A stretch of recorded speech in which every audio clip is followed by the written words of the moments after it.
Today I shall be discussing on another kind of product involving vectors, namely vector or cross product.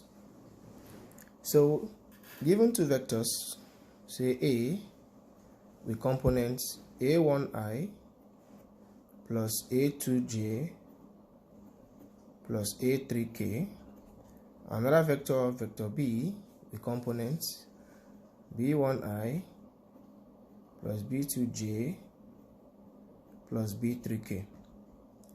We can define a product between A and B called a cross product, written as A times B, but read as A cross B. So A cross B is the product of the cross product between or of vector A and B, and that gives you another vector which is perpendicular to vectors A and B. Geometrically, we can look at it as this. We have two vectors, vector A and then vector B. These two vectors are inclined at an angle theta. Now the cross product of A and B, which is A cross B, is another vector which is perpendicular to vector A and B. So this vector is vector A cross B, which is perpendicular to vector A and B.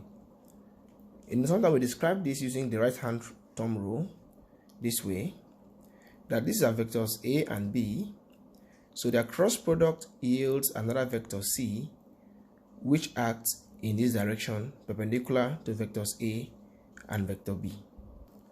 This product will always yield a vector, hence the name vector product. So since A cross B is a vector, two things are required. One, a vector will always have a magnitude, and two, it will have what? A direction. Now we know already the direction of this vector A cross B, and that the vector A cross B is in the direction that is perpendicular to vectors A and vector B. Now, what is the magnitude of such a vector?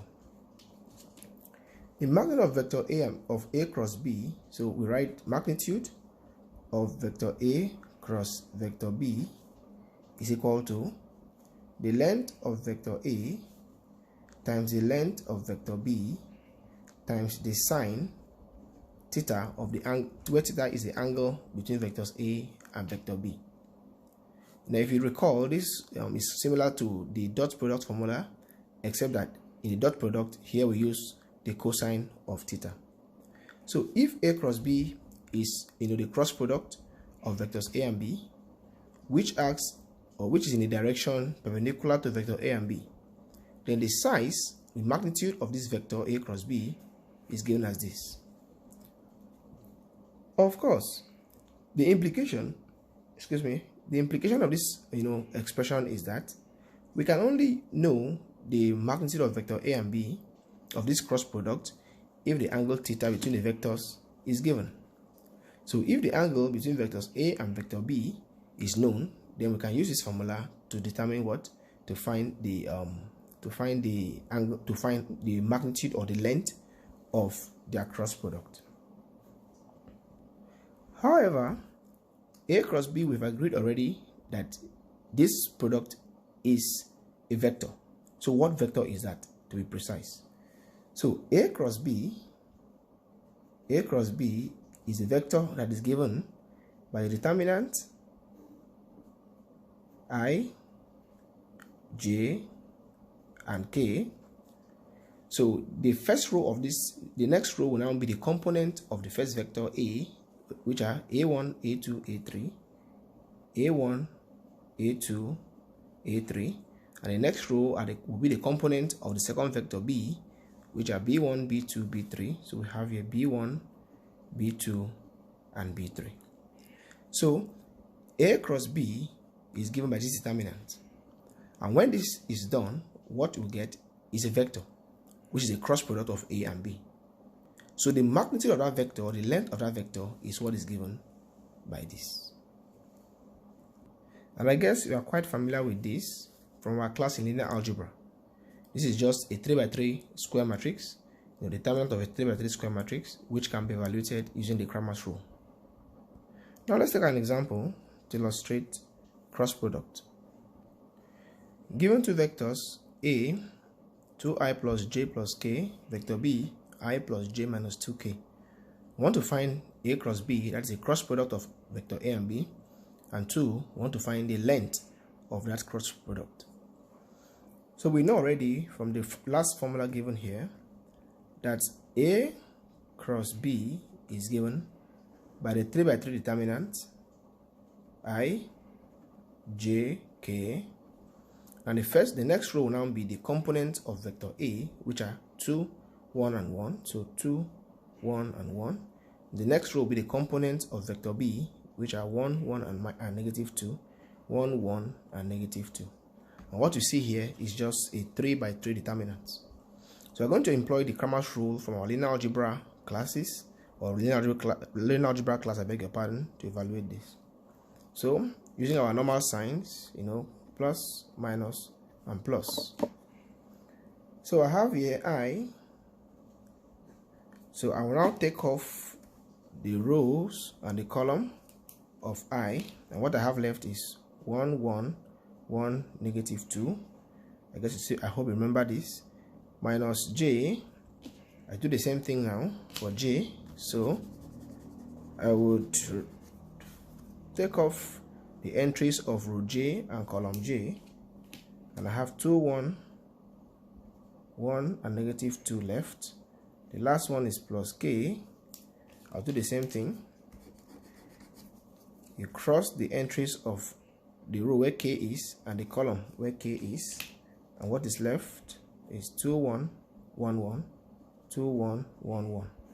So this 3 by 3 determinant has reduced now to 2 by 2 determinants. So from here you can proceed. So this is equal to, so this is I into, so 1 times minus 2 is minus 2, minus 1, minus j. 2 times minus 2 is minus 4 minus 1, plus k. 2 times 1 is 2 minus 1. So this is 2 by 2 determinants. So that gives us negative 2, negative 1 is negative 3i.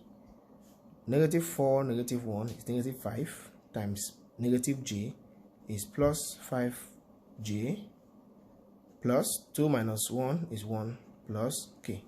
So A cross B is negative 3i plus 5j plus k.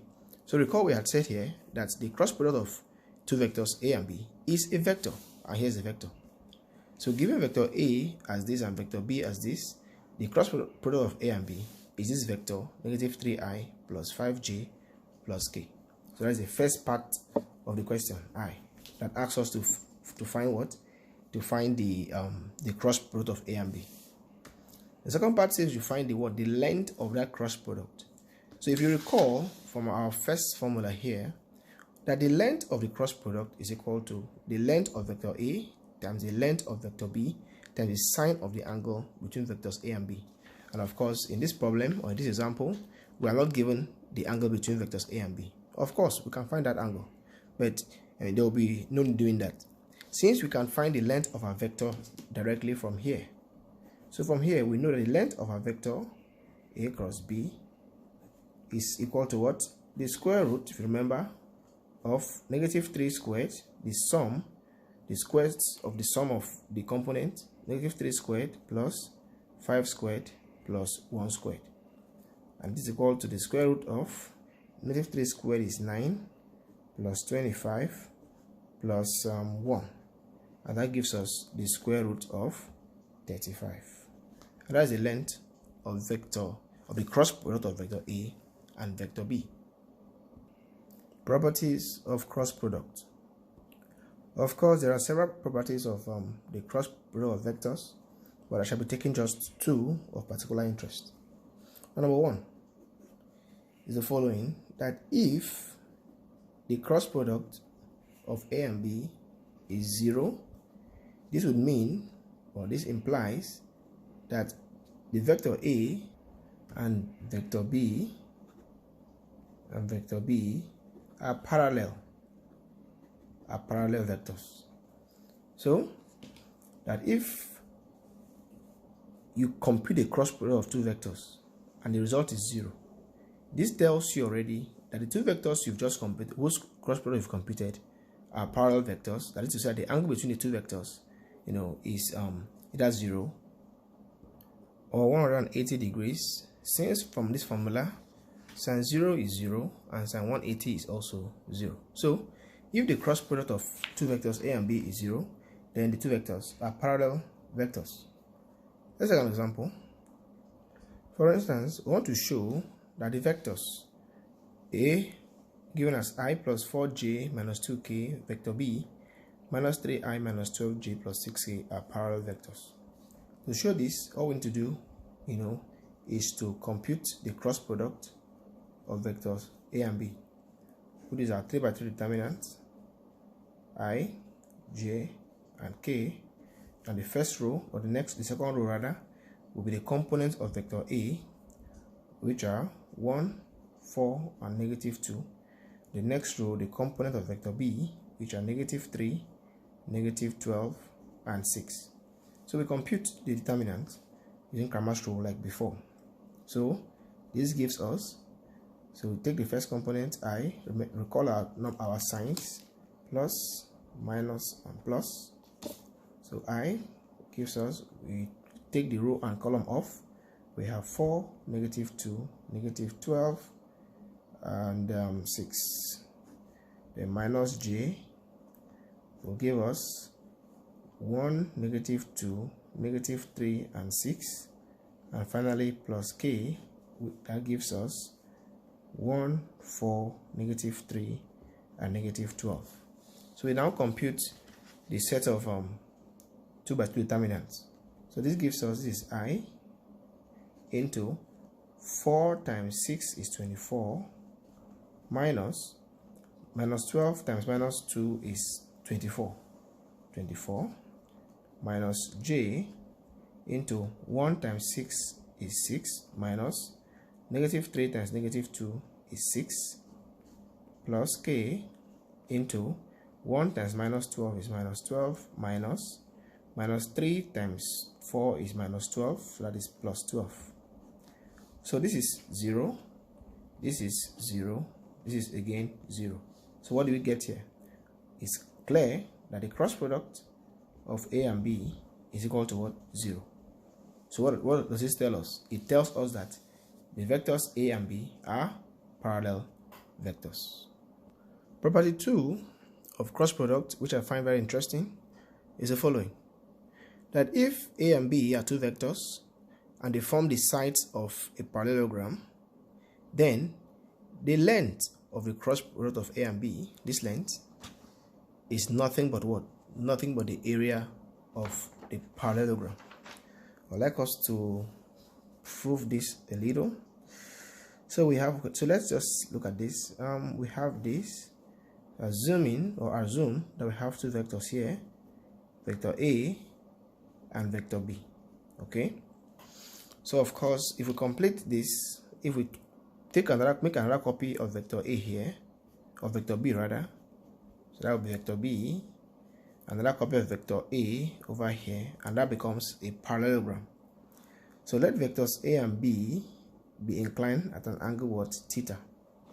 So that is clearly a parallelogram. So what we are claiming is that the cross product of vector A and B is nothing but the area of this parallelogram. Let's see how that works. Now, we know that the area of a parallelogram is equal to what? The base length. And what's the base length here? This is vector B, so the length of vector B is this, the base length times height. And where is the height of this parallelogram? Let's construct a height.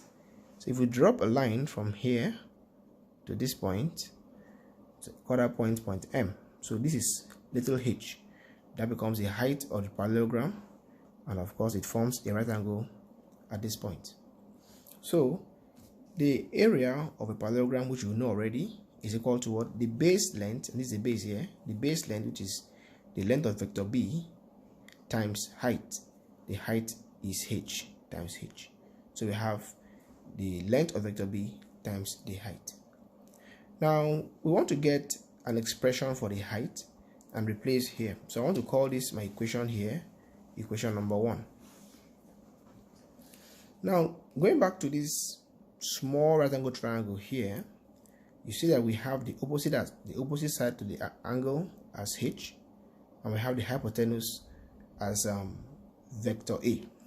So I can write sine theta equal to opposite, which is h, over hypotenuse. Since I'm using length, so the length of vector a would be this. So sine theta is opposite over hypotenuse over the length of vector a. So I can make h the surrogate formula here. I can write h, or this implies that h is equal to what? The length of vector a times what? Times sine theta. So I want to call this equation 2. So if I replace h in equation 1 with the length of a times the sine of theta, what I will get is that the area of a parallelogram is equal to the length of vector b times h. What is my h now? My h is the length of vector a times the sine of theta, where theta is the angle between vectors a and b.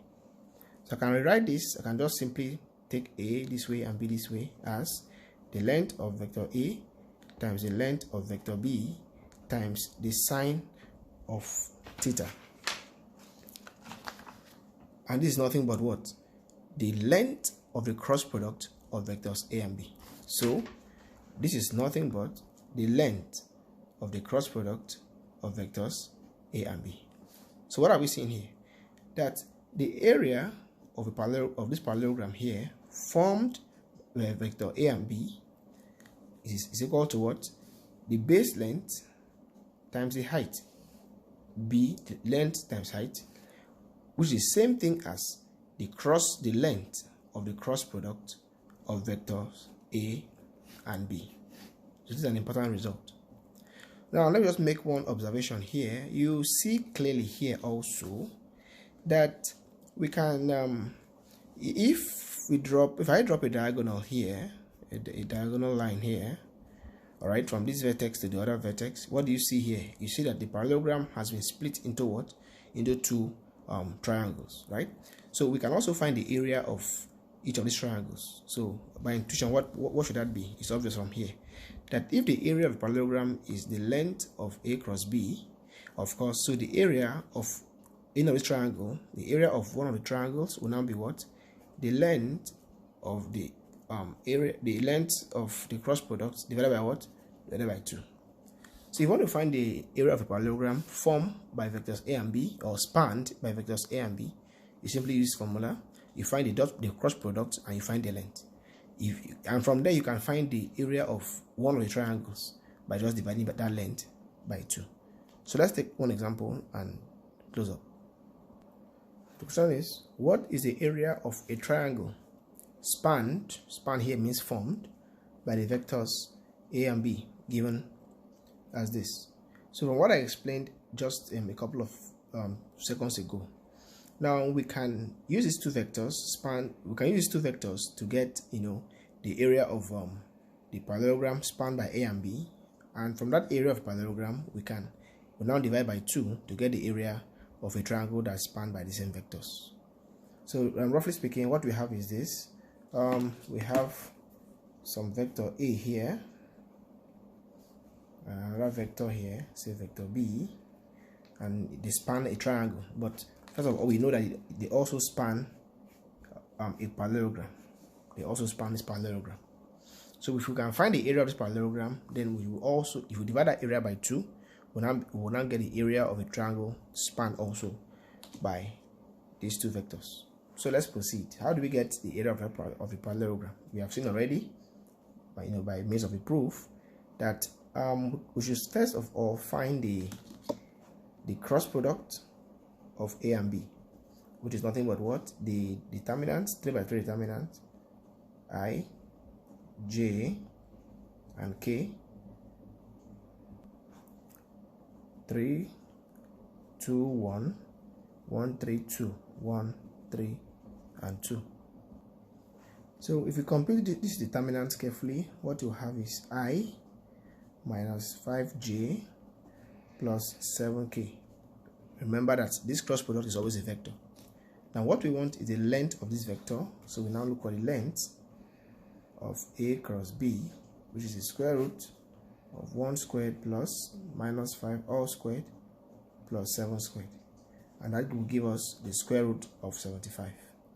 So the length of the area rather of the parallelogram, which is the length of A cross B, is the square root of 75. But what we want is the area of a triangle that's spanned by this vector. So if we do this, we see that this is a triangle here. Look at this triangle here, and this triangle is spanned by the vectors A and B. So what we want now is the area of this triangle. So area of the triangle spanned by vector A and B is nothing but what? The square root of the area of the parallelogram divided by what? Divided by 2. And that will give us 5 root 3 over 2. Please do not fail to hit the like button and subscribe to my channel if you've not done so already. Thank you and bye-bye.